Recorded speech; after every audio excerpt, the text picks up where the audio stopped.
Assalamualaikum warahmatullahi wabarakatuh. Perkenankan kami dari kelompok 4 untuk menjelaskan materi mengenai pengembangan instrumen evaluasi jenis non-tes. Kami dari kelompok 4 yang beranggotakan saya sendiri, Sauki Fadlillah Nurusobah, NIM belakang 48. Yang kedua ada Muhammad Rizza Mustafa, NIM belakang 50. Yang ketiga ada Hamidatul Ula, NIM belakang 51. Yang keempat ada Iin Uswatun Hasanah, NIM belakang 57. Dan yang kelima ada Alfika Auliana, NIM belakang 58.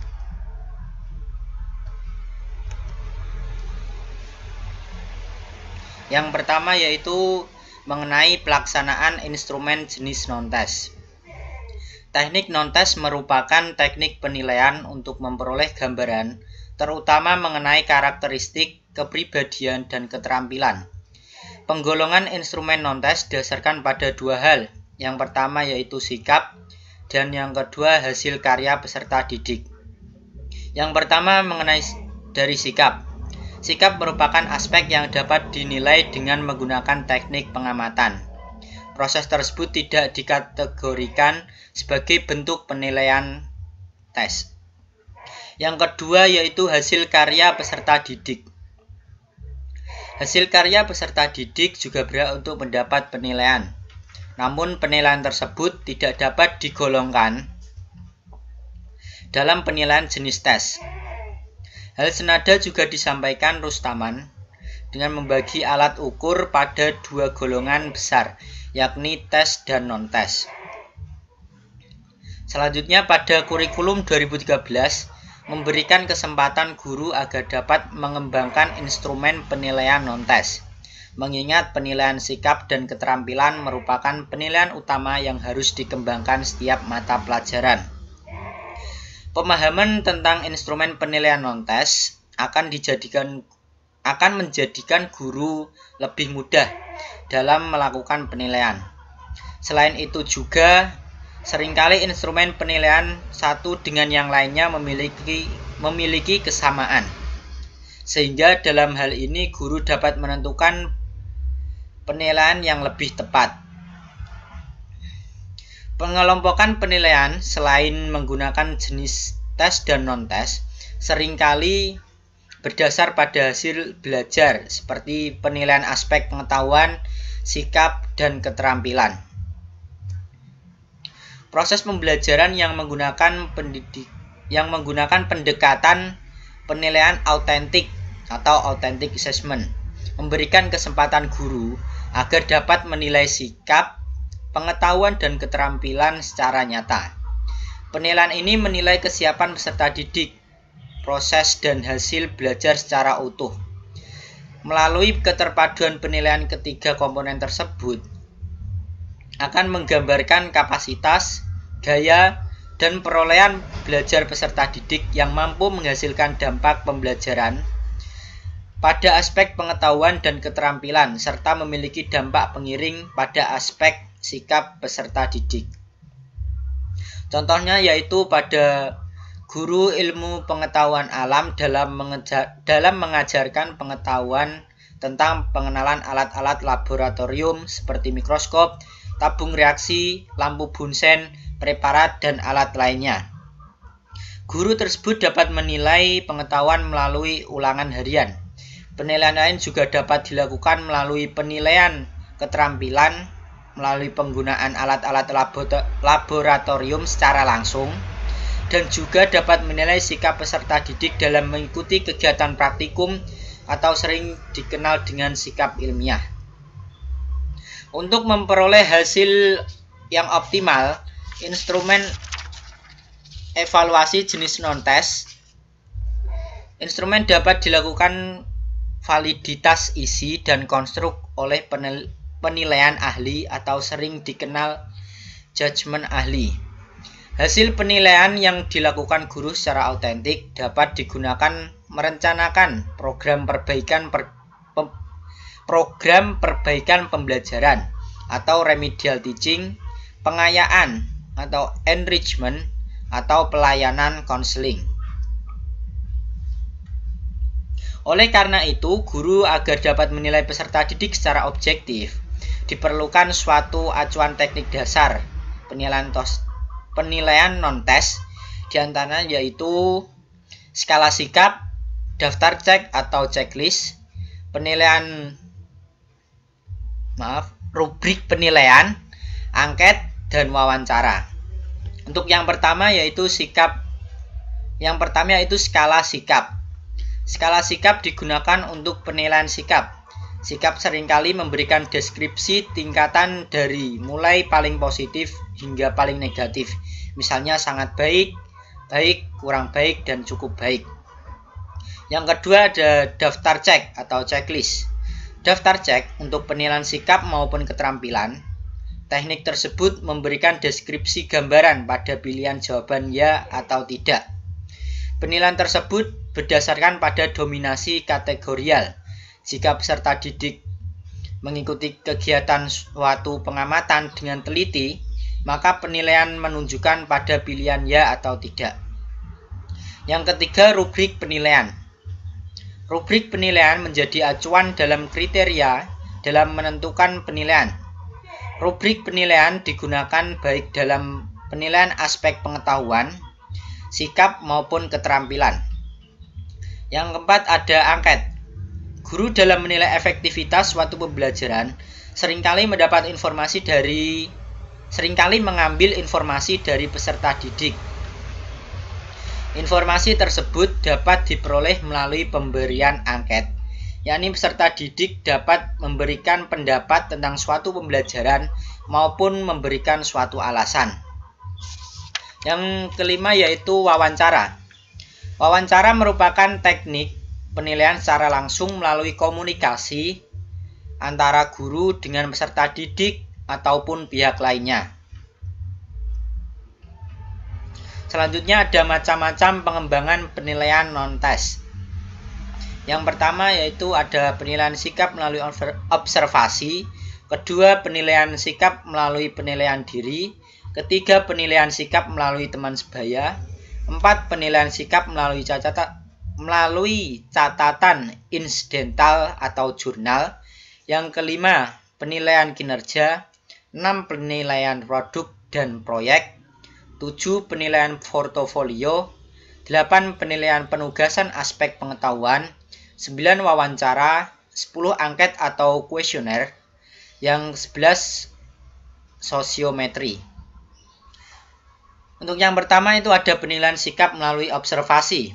Observasi merupakan suatu proses pengamatan dan pencatatan secara sistematis, logis, objektif, dan mengenai berbagai fenomena, baik dalam situasi yang sebenarnya maupun dalam situasi buatan untuk mencapai tujuan tertentu.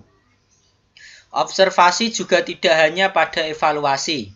Penelitian pun akan berkaitan dengan observasi, baik penelitian kualitatif maupun kuantitatif. Selanjutnya ada hal yang harus diperhatikan dalam penilaian sikap dengan teknik observasi pada saat pembelajaran berlangsung. Yang pertama yaitu menyusun lembar penilaian sikap melalui observasi dengan menggunakan skala Likert. Hal ini agar dapat menjadi sumber catatan. Yang kedua, memberikan batasan pada aspek sikap yang diobservasi. Misalnya dari 10 aspek penilaian sikap, maka fokus pada penilaian sikap 4-5 sikap yang dominan muncul pada saat pembelajaran. Yang ketiga, memfokuskan pada peserta didik yang memiliki sikap yang sangat baik dan kurang baik. Hal ini dilakukan karena biasanya jumlahnya itu lebih sedikit. Yang keempat, penilaian sikap dalam periode tertentu sebaiknya dilakukan lebih dari 3 pengamatan. Misalnya penilaian kerjasama dilakukan selama 3 kali pengamatan. Hal itu agar hasil kesimpulan penilaian sikap dapat lebih objektif. Selanjutnya ada contoh mengenai penilaian sikap melalui observasi dalam sebuah tabel. Aspek sikap yang dinilai yaitu religius, santun, disiplin, kerjasama, dan tanggung jawab. Untuk penilaian sikap dapat diperoleh dengan menggunakan dua cara. Yang pertama yaitu penghitung skor dengan interval nilai 16-20 itu sangat baik atau A, 11-15 itu baik atau B, 6-10 itu cukup atau C, 1-5 itu kurang atau K. Contohnya, misal jika peserta didik mendapat skor 16, maka dapat dikategorikan peserta didik tersebut memperoleh predikat A. Cara yang kedua yaitu peluang modus. Peserta didik yang memperoleh nilai religiusnya A, santun B, kerjasamanya B, dan komunikatifnya B, maka nilai sikap yang sering muncul dikategorikan baik atau B.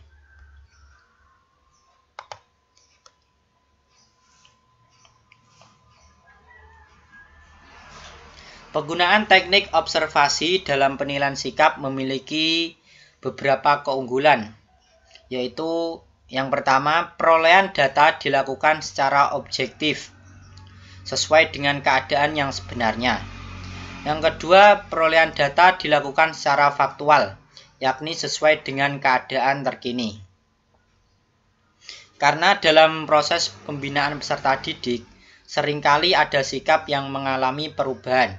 Misalnya peserta didik awalnya jujur, namun pada saat ulangan harian peserta didik tidak menunjukkan kejujuran. Yang ketiga, penyusun instrumen penilaian menggunakan teknik observasi lebih mudah dibandingkan dengan penilaian sikap melalui penilaian diri. Yang keempat, proses pengolahan data sikap lebih mudah dibandingkan dengan penilaian sikap melalui penilaian diri. Di samping ada keunggulannya, terdapat kelemahan dari penilaian sikap melalui observasi, yaitu yang pertama, jumlah peserta didik yang banyak dapat menyebabkan penilaian menggunakan observasi menjadi kurang objektif. Yang kedua, sikap peserta didik yang berkaitan perasaan atau emosional tidak dapat dilakukan dengan hanya menggunakan teknik observasi.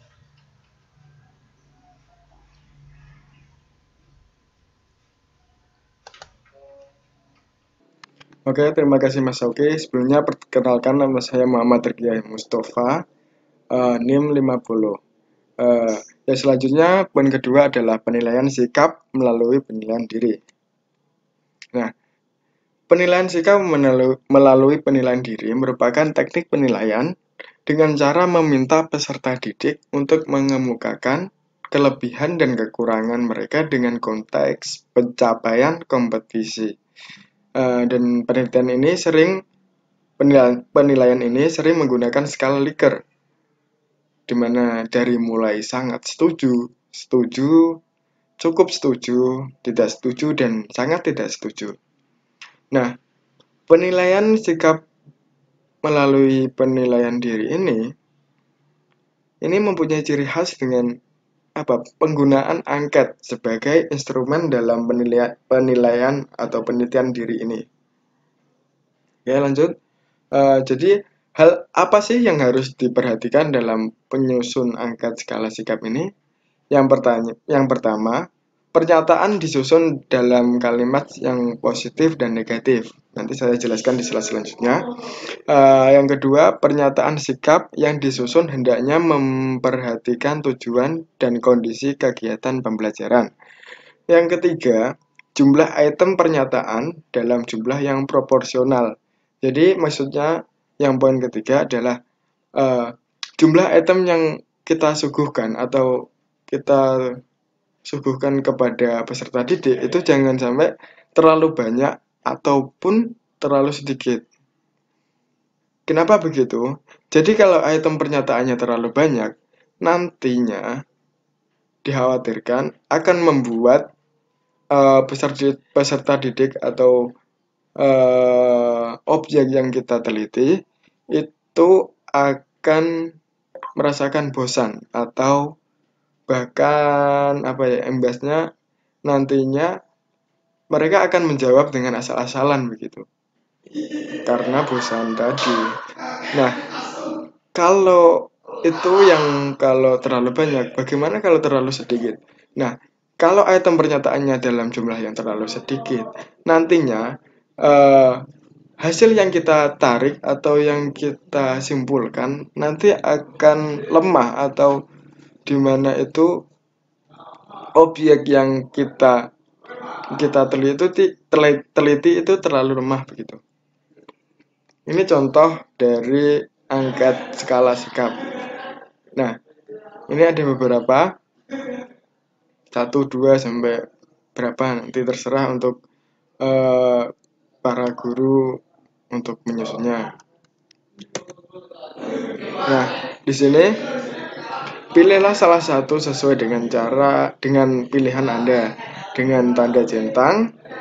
Salah satu kolom yaitu SS dengan keterangan sangat setuju, S yang berarti setuju, TS cukup setuju, TS yang berarti tidak setuju, dan STS sangat tidak setuju. Nanti diisi dalam ketika misalnya, menurut saya belajar kelainan atau gangguan dalam sistem pencernaan itu menarik.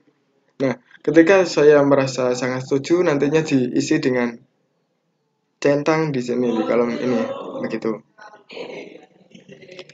Nah, saya akan menjelaskan tentang poin ini. Yang pertama, pernyataan disusun dalam kalimat positif dan negatif. Maksudnya bagaimana? Nah, begini. Di nomor ketiga dan nomor 6. Saya bacakan, saya jarang mengamati perkembangan keilmuan biologi di media cetak maupun elektronik. Nah, yang keenam, saya sering mengamati perkembangan keilmuan biologi di maupun elektronik. Jadi kata kuncinya ada di jarang juga. Jadi apa yang menggunakan kalimatnya di itu lanjut. Nah, keunggulan penilaian sikap ini dengan metode ini. Yang pertama, peserta didik dapat menilai sesuai dengan sikap atau perasaan sesungguhnya. Yang kedua, peserta didik dapat menilai sesuai derajat tingkat di skala Likert. Dan yang ketiga, peserta didik dapat dilibatkan dalam proses penelitian ini. Nah, setiap keunggulan kan ada juga kelemahannya. Jadi yang selanjutnya adalah kelemahan dari penilaian sikap ini. Nah, untuk kelemahan penilaian sikap ini, yang pertama, jika dibandingkan dengan penilaian sikap observasi yang tadi dijelaskan Mas Sauki, maka penyusun instrumen menggunakan penelitian membutuhkan waktu yang lebih lama daripada penilaian sikap observasi. Yang kedua, proses penilaian akhir membutuhkan proses yang sangat detail dengan skor yang diperoleh. Yang ketiga, memungkinkan jawaban peserta didik asal dalam memberi jawaban. Maksudnya, memungkinkan jawaban peserta didik dengan jawaban yang asal-asalan begitu. Tadi yang dijelaskan dalam hal penting dalam membuat angket, kan poin yang ketiga adalah memperhatikan itu jumlah pernyataannya yang proporsional. Gimana caranya untuk membuat agar tidak kebanyakan dan proporsional untuk peserta didik itu. Karena kalau kebanyakan ya ini kelemahannya. Nantinya kita dikasih jawaban dengan asal-asalan gitu. Selanjutnya, nomor 3 adalah penilaian sikap melalui teman sebaya. Apa sih penilaian sikap melalui teman sebaya? Jadi, penilaian ini merupakan teknik penilaian dengan cara meminta peserta didik untuk saling menilai antar teman sendiri terkait pencapaian kompetensi sikap mereka. Nah, penilaian melalui teman sebaya ini memberi arti penting bahwa peserta didik tidak hanya menjadi objek penilaian, juga bisa menjadi sebagai subjek penilaian gitu. Nah, hal apa sih yang harus diperhatikan dalam penilaian sikap melalui teman sebaya? Nah, yang pertama, hal yang harus diperhatikan dalam penilaian sikap melalui teman sebaya, menilai sikap yang mudah diamati. Menilai sikap yang mudah diamati peserta didik, seperti kerjasama, tanggung jawab, dan menerima pendapat. Nah, yang kedua, penilaian sikap melalui teman sebaya sebaiknya dinilai dari lebih dari satu orang gitu. Agar apa? Agar dapat diperoleh informasi yang lebih objektif. Misalnya kayak saya dan Sauki kan teman sebaya tuh. Nah, jadi gini, ketika kita mau meneliti si Sauki, tidak bisa yang di apa namanya sih? Yang diteliti atau penilaian sikap itu diteliti di saya saja gitu. Kan juga ada Vika, Ula, dan juga Iin yang dimana itu sama-sama teman si Sauki. Jadi harus lebih dari satu orang juga. Kalau bisa lebih banyak karena dimana itu akan memperoleh informasi yang lebih objektif begitu. Nah, ini contohnya. Contoh dari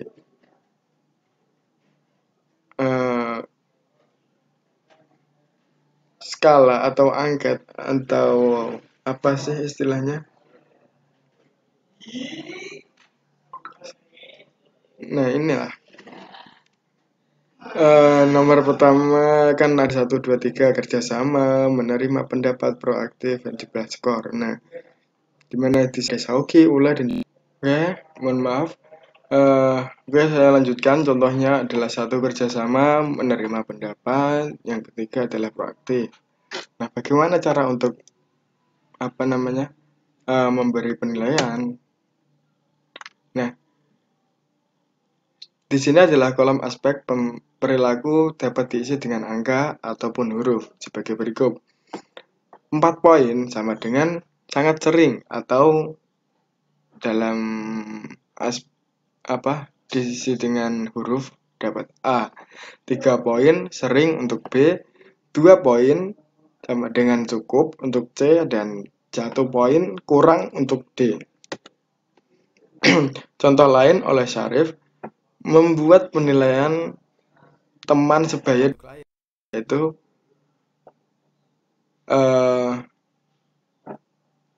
nomor 1, mau menerima pendapat teman. Saya bacakan. Nomor 2, memaksa teman untuk menerima pendapat. Nomor 3, memberi solusi terhadap pendapat yang bertentangan. Yang keempat, mau bekerja sama dengan semua teman. Jadi gini, untuk pengolahan penilaian sikap pada tabel tersebut dapat dilakukan dengan cara yaitu A. Perilaku yang menunjukkan pernyataan positif pada 1, 3, 4. Poin nomor 1, 3, dan 4 ini adalah positif, pernyataan yang positif.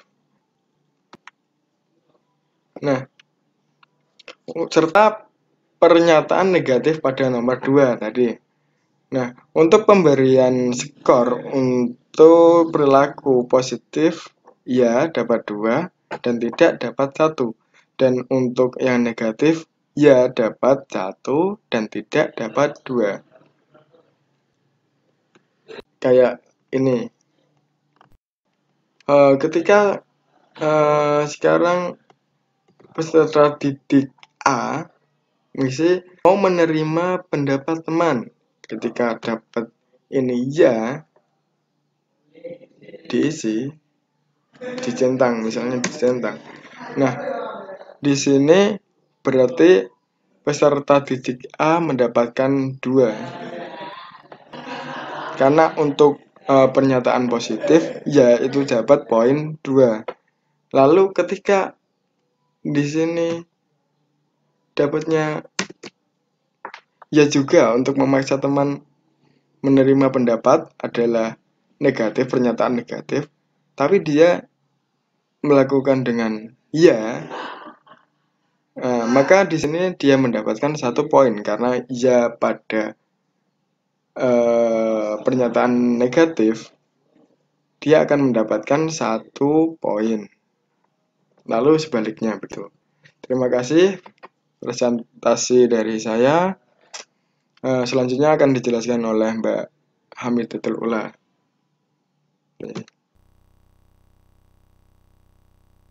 Nama saya Hamidatul Ula.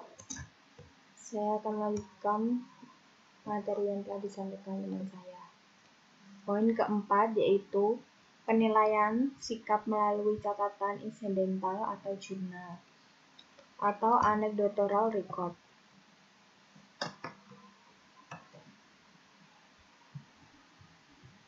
Anecdotal record adalah catatan guru terhadap peserta didik dalam proses pembelajaran maupun di luar proses pembelajaran. Pengisian catatan insidental biasanya bersifat pada sifat khusus positif dan negatif. Catatan insidental sangat berguna untuk guru karena dapat melengkapi penilaian observasi atau penilaian diri. Ini contoh tabel penilaian sikap melalui catatan insidental. Dari Senin tanggal 21 November 2017. Kejadiannya yaitu membolos pada jam pelajaran. Keterangan atau tindakan lanjutnya mendapatkan teguran dan hukuman membersihkan kelas. Terus yang kelima itu penilaian kinerja atau performance assessment. Penilaian kinerja merupakan penilaian yang menuntut peserta didik untuk melakukan tugas agar dapat nilai secara langsung. Penilaian tersebut dikenal dengan penilaian autentik. Proses pembelajaran memiliki keterkaitan dengan penilaian kinerja, di antaranya seorang peserta didik menjelaskan peristiwa sejarah, melakukan kegiatan praktikum, dan lain-lain. Ini ada beberapa indikator penilaian dan rubrik penilaian. Yang pertama yaitu penilaian kinerja menggunakan teknik rubrik. Yang kedua, penilaian kinerja menggunakan teknik daftar cek. Yang ketiga, penilaian kinerja menggunakan skala penilaian. Yang pertama yaitu penilaian kinerja menggunakan teknik rubrik. Rubrik sebagai acuan dalam penilaian, memberikan batas minimal dan maksimal skor dalam setiap aspek penilaian kinerja. Ini contoh tabel penilaian kinerja pada kegiatan praktikum. Nama siswa Agus, persiapan nilainya 30, pelaksanaan nilainya 30, kegiatan akhir nilainya 30. Nilai keseluruhannya 90. Terus bisa dilihat di buku pada halaman 142. Di sini menjelaskan tentang rubrik penilaian kinerja pada kegiatan praktikum. Lanjutan dari tabel halaman 141. Keterampilan yang dinilai persiapan menyiapkan alat. Rubriknya membawa mikroskop sesuai prosedur, mencari sumber cahaya, mempromosikan mikroskop pada posisi aman. Skornya 0-30. Jika memenuhi 3 kriteria, skornya 30. Keterampilan yang dinilai yang kedua yaitu pelaksanaan. Rubriknya meletakkan referat dengan tepat, memfokuskan objek dengan baik, mengamati hasil pengamatan, menulis hasil pengamatan. Skornya 0-40. Jika memenuhi kriteria tersebut, skornya 40. Yang ketiga yaitu keterampilan yang dinilai kegiatan akhir. Rubriknya mematikan mikroskop, membersihkan preparat dengan benar, mengembalikan preparat dengan benar. Skornya 0-30. Memenuhi 3 kriteria tersebut, skornya 30. Terus yang kedua ada penilaian kinerja menggunakan teknik daftar cek. Daftar cek memiliki keunggulan yaitu kemudahan dalam melakukan penilaian kinerja, sementara kelemahannya yaitu keterbatasan pada 2 pilihan kemampuan peserta didik antara bisa atau tidak untuk memperoleh nilai akhir. Penggunaan teknik checklist jumlahnya dapat disesuaikan dengan nilai maksimal 0 sampai 10 dengan membuat 10 pertanyaan atau lebih dari 10 pertanyaan. Dan bisa dilihat contoh tabelnya yaitu di halaman 143 dan 144. Yaitu indikatornya menghidupkan dan mematikan lampu mikroskop, pilihannya iya dan tidak. Kalau seandainya siswa tersebut menghidupkan dan mematikan lampu mikroskop, pilihannya ya. Kalau tidak menghidupkan dan mematikan lampu mikroskop, ya dipilih tidak. Terus 3. Penilaian kinerja menggunakan skala penilaian. Proses pembelajaran seringkali memberikan kesempatan kepada peserta didik untuk menyampaikan komunikasi dari hasil penugasan atau diskusi. Stiggins menjelaskan bahwa tujuan pembelajaran yakni membantu peserta didik untuk lebih berkontribusi dalam diskusi publik pada isu-isu penting dan fokus pada keterampilan interaksi kelompok selama kegiatan diskusi. Dengan demikian, keterampilan komunikasi PG dari objek penilaian belajar. Ini contoh tabelnya dilihat pada halaman 145. Indikator penilaiannya yaitu menyampaikan bahasa jelas atau mudah dipahami. Skala penilaiannya 1-4. Jika siswa tersebut menyampaikan bahasa dengan jelas atau mudah dipahami, nilainya 4. Itu sangat baik. Kalau seandainya siswa tersebut penyampaian bahasa jelas atau mudah dipahami atau menyampaikan bahasa tidak jelas atau tidak mudah dipahami, itu nilainya bisa 1. Itu kurang baik. Terus kelebihan penilaian kinerja. Yang pertama, menilai peserta didik secara autentik, yaitu sesuai dengan keterampilan yang dimiliki. Yang kedua, melalui penilaian kinerja secara tidak langsung. Penilaian pengetahuan dan sikap dapat diketahui dengan baik. Terus ada kekurangan penilaian kinerja, membutuhkan perhatian yang lebih tinggi dan mengamati kemampuan peserta didik. Terus yang kedua, menilai peserta didik dalam jumlah dan waktu yang sangat terbatas. Kemudian selanjutnya akan dilanjutkan oleh teman saya. Terima kasih.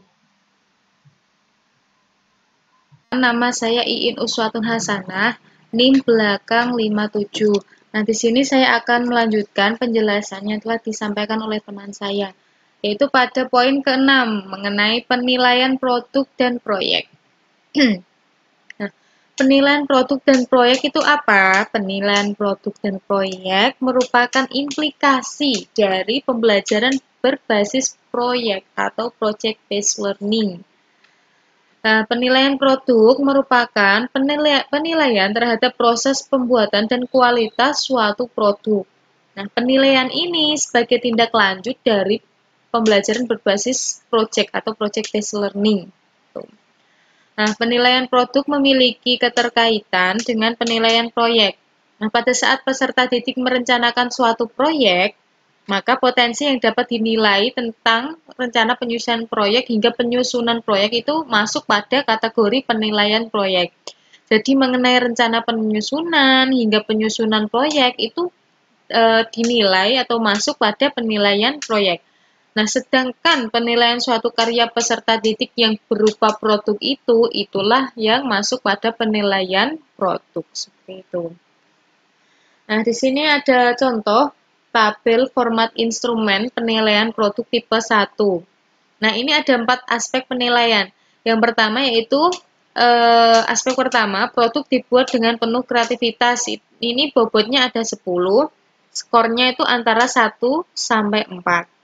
Nah, nanti di skor akhirnya itu dikalikan antara bobot dan juga skor. Kemudian yang kedua, tampilan produk menarik, itu bobotnya 5, skornya antara 1 sampai 4. Kemudian yang ketiga, sama, bobotnya 5, mengenai produk memiliki kebermanfaatan atau daya guna. Kemudian yang keempat juga sama, produk disertai keterangan atau petunjuk itu bobotnya sama. Nah, nanti ini kalau hasilnya itu di maksimal berarti di skor 4, ini nanti kalau dijumlahkan hasil akhirnya itu mencapai nilai 100. Nah, dalam penilaian biasanya itu maksimal itu dinilai 100. Tapi ada juga yang lebih dari 100, itu biasanya skor di olimpiade. seperti itu. Jadi kalau pada pembelajaran di sekolah itu nilai tertinggi itu di 100. Kemudian yang ini ada tabel format instrumen penilaian produk tipe kedua. Ini juga ada sama 4 aspek penilaian. Tapi ini rentang skor. Kalau yang pertama tadi itu ada bobot, kemudian ada skornya antara 1 sampai 4. Tapi kalau di contoh instrumen tipe kedua ini, itu langsung rentang skor. Nah, kalau di tabel format instrumen penilaian produk tipe kedua ini, itu nanti guru bisa lebih variatif dalam memberikan nilai. Jadi nilainya itu lebih bervariatif. Kalau yang ini mungkin dikalikan nanti hasilnya semisal kalau 4 ini 40, nanti kalau ini 3 itu 30. Tapi kalau di tipe kedua ini guru bisa lebih bervariatif dalam memberikan skor. Semisal 30 pertama ini aspek yang pertama skornya semisal 31. Semisal 39, 38, 37. Jadi itu skornya lebih bervariatif kalau memakai tabel format instrumen tipe kedua ini. Oke, next. Ini contoh instrumen penilaian proyek. Nah, jadi itu nanti ada tahap-tahapnya. Tahap yang pertama perencanaan, nanti yang dinilai aspeknya apa saja. Kemudian pelaksanaannya itu yang dinilai apa saja. Kemudian laporan proyeknya dinilai apa saja. Nah, ini ada aspek-aspeknya di perencanaan itu menentukan fokus rencana proyek. Kemudian membuat jadwal rencana proyek ini nanti ada skornya. Kemudian pelaksanaannya, melaksanakan perencanaan proyek, ketepatan waktu pelaksanaannya, itu masuk pada pelaksanaannya. Kemudian laporan proyek, itu nanti sistematika laporan, isi laporan, presentasi. Nah, pertanyaannya itu gini, karya tulis ilmiah itu masuk di penilaian proyek, produk, apa tidak? Nah, jawabannya itu kalau karya tulis ilmiah itu nanti masuknya pada penilaian portofolio yang akan saya bahas di poin ke-7 ini nanti. Nah, selanjutnya yaitu pada poin ke-7 mengenai penilaian portofolio. Nah, penilaian portofolio merupakan penilaian pada dokumentasi karya peserta didik. Berarti ada dokumentasi karya peserta didik sebagai hasil pembelajaran maupun prestasi diri dalam satu periode semester. Itu pengertian dari penilaian portofolio. Ini langsung saya kasih contoh. Nah, ini ada mata pelajaran bahasa Indonesia. Ini alokasi waktunya 1 semester ya, karena tadi penilaian portofolio itu rentangnya biasanya 1 semester. Nah, ini ada SK sama KD-nya, menulis karangan deskriptif. Periode ini periode 1 semester, ini tanggal pertemuan pertama semisal 30 bulan 7. Nah, ini nanti kriterianya ini ada poin skor-skornya tersendiri. Kemudian ini ada keterangannya. Gitu. Jadi ini penilaian portofolio ini itu dalam jadi itu banyak ya. Itu. Kalau yang tadi kan penilaian produk sama proyek kan satu produk dalam satu proyek. Dan ini contoh juga sama seperti tadi, contoh penilaian portofolio. Waktunya ini misal pertemuan pertama tanggal 16, kemudian pertemuan kedua tanggal 27. Nanti tuh dinilai di sini, di portofolio. Kemudian selanjutnya, ini mohon maaf ya, ini gambarnya agak blur sedikit. Ini ada kolom nomor, nama siswa, kemudian ini ada di teori sama praktek. Nah, di teori ini nanti ada terbagi kolom lagi. Ulangan yang ke 1, 2, 3, 4, dan seterusnya. Itu kita masuk pada ulangan pertemuan yang, semisal ulangan yang pertama, itu teorinya dia nilainya berapa, kemudian yang kedua berapa, dan selanjutnya nanti kemudian dibuat rata-rata. Di praktik juga sama halnya seperti yang di teori tadi. Jadi ulangan yang pertama tadi, dia prakteknya mendapatkan nilai berapa, dan selanjutnya. Kemudian dibuat rata-rata. Di sini juga ada nilai UTS dan juga nilai UAS. Nah, ini berarti kan dalam 1 semester nilai portofolio penilaian portofolio itu. Kemudian nanti jumlah berapa, kemudian dibuat rata-rata seperti itu. Nah, jika ada pertanyaan, penilaian portofolio itu ada kelebihan sama kekurangannya enggak? Jawabannya ada. Nah, ini keunggulan penilaian. Yang pertama itu menilai secara autentik. Nah, jadi itu dalam penilaian portofolio itu menilai secara autentik gitu. Jadi asli itu. Jadi bisa dapat dipercaya karena tadi ada perkembangan mungkin nanti ada apa namanya ya? Di pertemuan pertama dinilai udah ulangan pertemuan kedua, ketiga. Jadi itu benar-benar autentik gitu. Jadi dapat dipercaya gitu penilaiannya. Gitu. Kemudian memberikan penilaian umpan balik. Nah, dalam penilaian portofolio itu nanti bisa menimbulkan feedback dari guru dan juga siswa untuk memperbaiki yang diharapkan siswa itu bisa memperbaiki tadi kekurangannya di mana gitu seperti itu. Kemudian mengukur kemajuan peserta didik. Nah, jelas tadi portofolio kita bisa melihat mungkin bisa melihat dari penilaian itu untuk mengukur kemajuan dari peserta didik. Kemudian yang keempat, menumbuhkan penilaian diri peserta didik. Kemudian yang kelima, mengembangkan dialog akademik antar guru dan peserta didik. Kemudian yang keenam, menumbuhkan sikap akademik. Kemudian yang ketujuh, mengembangkan berbagai pengetahuan dan keterampilan. Nah, kemudian tadi kelemahannya apa di penilaian portofolio itu? Yang pertama, membutuhkan waktu yang lebih lama. Karena tadi dalam satu periode semester, jadi membutuhkan waktu yang lama dalam penilaian portofolio ini. Kemudian yang kedua, membutuhkan tempat pengumpulan dokumen karya. Tadi udah dijelaskan di pengertiannya ya, pengumpulan dokumen atau karya dari siswa. Jadi kita membutuhkan tempat untuk pengumpulan dokumen-dokumen karya-karya siswa seperti itu. Kemudian yang ketiga, tidak ada standar penilaian.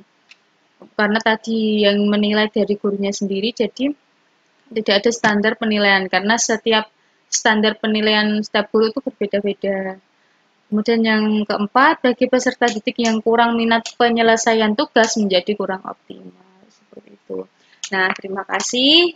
Sekian penjelasan singkat dari saya. Selanjutnya akan dilanjutkan penjelasan Mbak Alfika Auliana.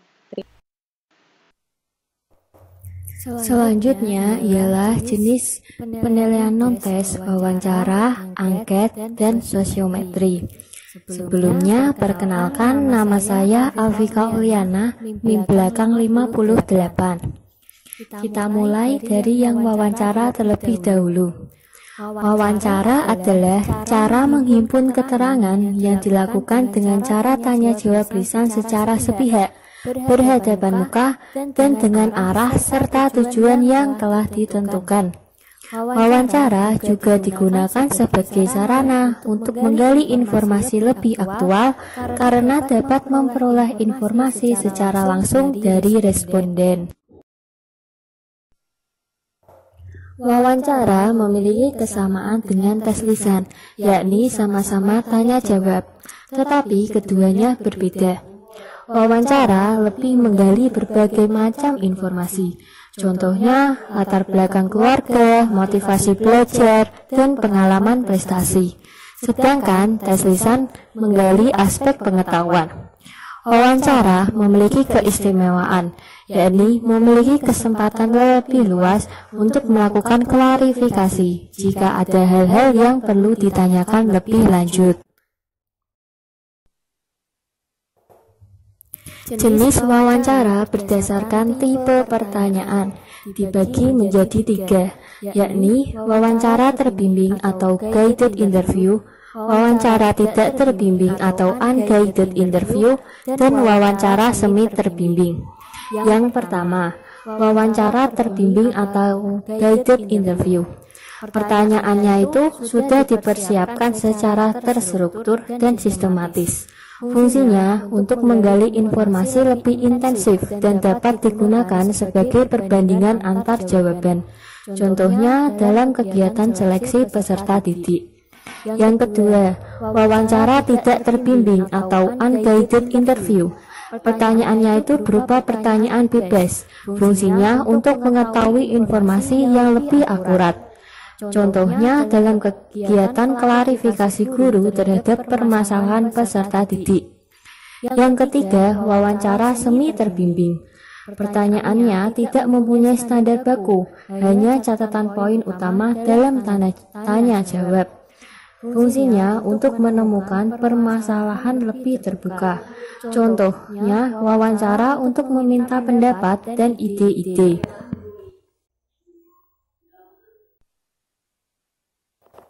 Hal-hal yang perlu diperhatikan dalam wawancara. Yang pertama, menentukan tujuan wawancara dengan jelas. Yang kedua, menyusun kisi-kisi kalimat pertanyaan. Yang ketiga, menyusun kalimat pertanyaan dengan baik. Yang keempat, memahami ruang lingkup pengetahuan dan isu yang berkembang. Yang kelima, melakukan penilaian instrumen wawancara.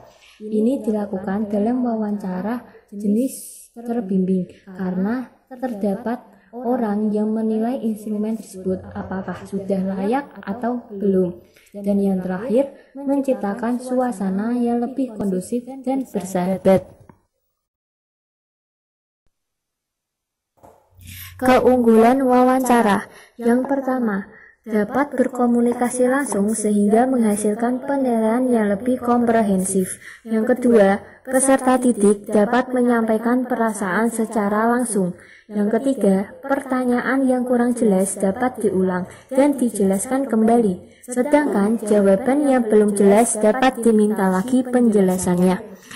Adapun kelemahan dari wawancara itu, jika wawancara bebas, maka kurang mengarah pada tujuan dan membutuhkan waktu yang lebih lama jika pesertanya banyak.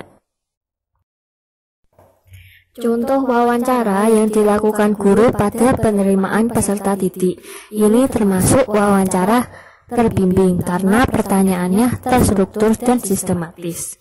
Pertanyaannya seperti, siapa nama Anda, di mana sekolah asal Anda, apa pekerjaan orang tua, apa motivasi Anda untuk masuk sekolah ini, apakah Anda siap mematuhi tata tertib sekolah, apakah Anda termasuk anak yang manja, apakah Anda memiliki pengalaman yang berprestasi. Selanjutnya ialah penilaian dengan angket atau kuesioner. Angket merupakan alat untuk mengumpulkan dan mencatat data, informasi, dan pendapat responden. Penggunaan angket seringkali sebagai pengganti wawancara karena pertimbangan efektivitas waktu, kalau pesertanya itu banyak. Angket memiliki kesamaan dengan metode penilaian sikap, tetapi keduanya itu berbeda. Penilaian sikap diarahkan pada penilaian kategori, yakni sangat baik, baik, cukup baik, dan kurang baik. Contohnya dalam penilaian minat dan kedisiplinan. Sedangkan angket lebih luas dan universal serta dapat menggali informasi lebih detail. Contohnya tingkat pemahaman, kendala dalam pembelajaran, dan pemberian solusi atau pendapat. Jenis angket berdasarkan tipe pertanyaan. Yang pertama, angket tipe pertanyaan terbuka. Yang kedua, angket tipe pertanyaan tertutup. Yang ketiga, angket tipe pertanyaan campuran. Kita bahas yang pertama terlebih dahulu. Angket tipe pertanyaan terbuka memberikan kesempatan kepada responden untuk menjawab secara bebas. Contohnya, apa kesulitan Anda memahami materi ini? Lalu yang kedua, angket tipe pertanyaan tertutup memberikan penilaian dengan pilihan jawaban yang sudah disediakan. Pilihan tersebut berupa tingkatan atau data ordinal. Bagaimana motivasi Anda dalam belajar biologi? Lalu terdapat pilihannya. Sangat kurang baik, cukup baik, baik, sangat baik. Lalu yang ketiga, angket tipe pertanyaan campuran memberikan kesempatan kepada responden untuk memilih jawaban yang tersedia disertai pengisian alasan. Pertanyaannya sama seperti pertanyaan tipe tertutup, tapi ada pengisian alasannya, yaitu seperti ini. Bagaimana motivasi Anda dalam belajar biologi? Pilihannya sangat kurang baik, cukup baik, baik, atau sangat baik. Lalu ada pengisian alasannya, alasan ... Selanjutnya ialah penilaian dengan sosiometri. Sosiometri adalah suatu prosedur untuk merangkum, menyusun, dan sampai batas tertentu untuk menentukan teman sebaya yang memiliki pengaruh. Sosiometri sangat membantu dalam penanganan peserta didik yang memiliki permasalahan.